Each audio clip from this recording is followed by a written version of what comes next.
আপনি যদি police, CBI, customs বা বিচারকদের অজানা থেকে ভিডিও কল পান তবে ভয় পাবেন না, তারা সাইবার অপরাধী হতে পারে। এখন কাউকে কল করতে গেলে তোমার নিজেরই বিরক্ত লেগে যাবে। সাবধান, ভয় পাবেন না। মানে আমি তো এদের থেকেই বেশি ভয় পাই যে ফোন করতে গেলে এদের বচন শুনতে হবে।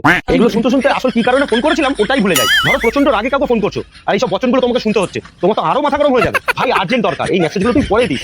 যখনই ফোন করছি তখনই এই মেসেজগুলো শোনাচ্ছে। আরে শুনেছি তো একবার। ধরো আধমরা অবস্থায় কেউ কাউকে ফোন করতে যাচ্ছে, তখন সে তো এইসব বচনগুলো শুনতে শুনতে শেষ। এমনি আমার ধৈর্য নেই, তারপরে এগুলো শুনতে শুনতে আমার তো আরো মাথা গরম হয়ে যায়। কাউকে ফোন করতে আমার মাথা খারাপ হয়ে যাচ্ছে। একবার কল করে আবার কলটা কাট করে তারপর আবার কল করতে হচ্ছে তাকে। এত ইম্পর্টেন্ট মেসেজ যে দিচ্ছে এই লোকটা তো ধারণার বাইরে যে কত গালি দিচ্ছে আমি মনে মনে তাকে। ভাই আজকাল ফোন করতে গেলে আগে অ্যাড শুনতে হয়। ফার্স্ট স্টেশনে চরম পর্যায়ে পৌঁছে গেছি আমরা।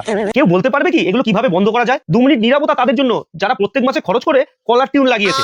কলার টিউন বেকার লাগিয়ে রেখেছো কেন? ডিঅ্যাক্টিভেট করে দাও। ওই কলার টিউনের আর কোনো কাজ নেই। শোনো, এত সাবধান করে আমাদের কোনো লাভ নেই। আমাদের যেটা করার আমরা সেটাই করব। সাবধান নয়, এরা মাথা খারাপ করছে।